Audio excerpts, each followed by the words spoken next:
It was your New Orleans Saints going down 44-13 on the road in Seattle against the Seahawks. There's so many things to discuss with this game.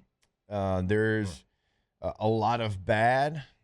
They were undisciplined. They didn't make plays. They, let up a special teams touchdown, which is always like a recipe for disaster. There's just not a lot of positives to take from this game. Let's look at the tail of the tape real quick.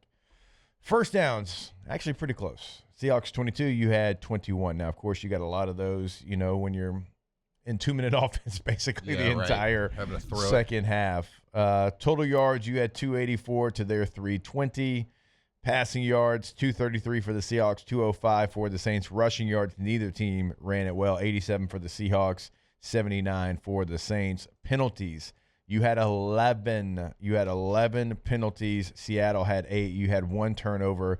But really, anytime you have a defense or a special teams touchdown, which was really the theme of the National Football League, I think you had 8. You had 8 special teams or defensive touchdowns yesterday. It's always going to be very difficult to win, especially on the road. But this thing started to spiral on you, and you never know. Very fast. You never know what's going to happen in a game, but it's like, man, I wonder if Alvin Kamara doesn't backpedal and just kind of runs through that first series where Spencer Rattler throws the ball up. Like, if he catches that, like, what does this game turn into? Because you're going to get points.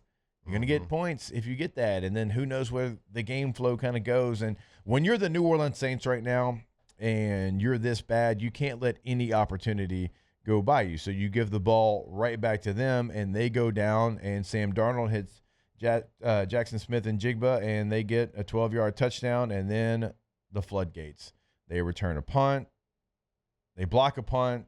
They score again, and you were never going to come back from that. You're not built for that. You're built for how you did in the first 2 weeks.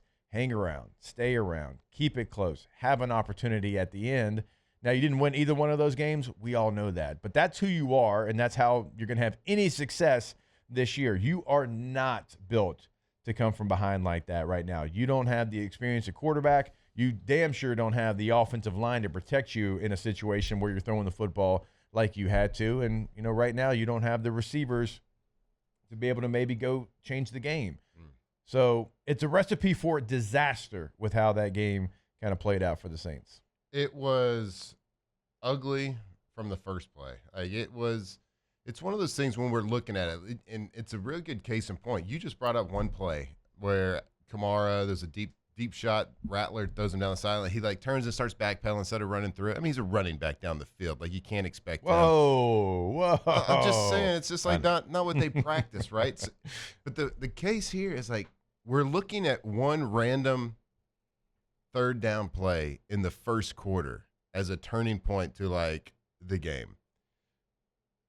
Because of how the first quarter went, they score on their first drive.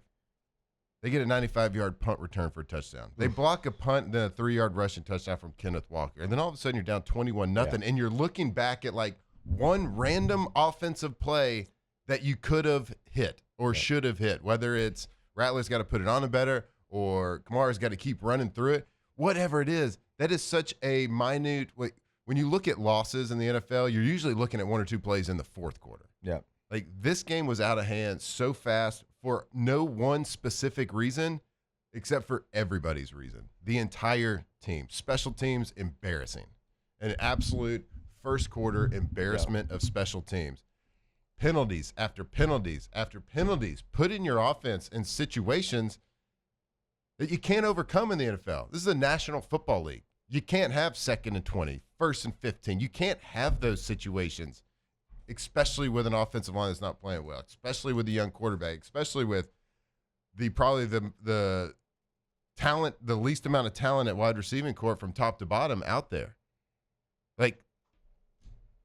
You just can't do it, and it's embarrassing. Yeah. And I can't sit here and say that it's the play caller's fault, it's the coach's fault, it's the quarterback's fault, it's the running. Try pointing a finger at one person on this thing. Yeah, you're pointing at 53 people. It's just one of those things. It's just embarrassing, and it just got out of hand. Are they that much better of a team than the Saints? No, I don't think anybody's that much better than anyone in the NFL. that kind of point spread. 44-13. There's no one team that's that much better Right. than a team. It's just you still keep shooting yourself in the foot. You cannot, when you are this roster, you can't have 11 penalties. No. You can't have a blocked punts and a punt return for a touchdown. Yeah. It just can't happen. It's inexcusable. Yeah. You might have only had one turnover, but a block punt, turnover. Yep. I mean, a kickoff or a punt return for a touchdown, that's a pick six. Mentally and like what it does to the game flow. So yeah, you might have only had like, air quotes, one turnover. No. You had multiple. 95-yard punt return too. Yeah. So he caught it. He had the green. So they The green had so light to much catch. disrespect The green light for to catch the it on Saints the 5. special teams and the team in general that they're Yeah. and there was a quote by him too that said head coach gave me the green light to catch it within 5 yards.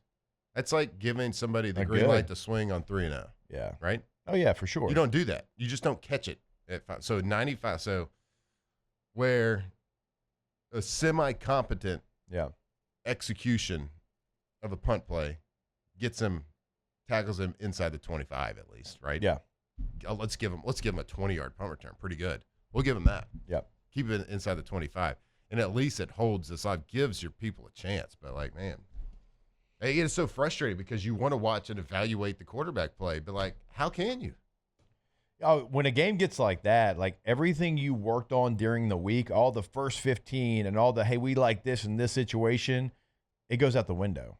Yeah. It completely, everything you worked on that week, because then becomes, I'm in 2 minutes for the entire game. Right. And you just have to run your 2 minutes because you're down 35 And how to can you 3. evaluate quarterback play and where you're athletically, where a lot of your young guys are when you have that many penalties? Yeah. And you're not playing the game in a normal down and distance. I don't know. It was really, that's a frustrating watch. Your defensive backs also got cooked all day long. Kool-Aid McKinstry graded out at 29.1%. Justin Reed graded out at 38.6.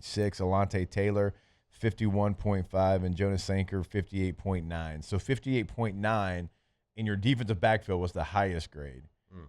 These corners were in a blender all game long. Look, Seattle's got some good receivers. But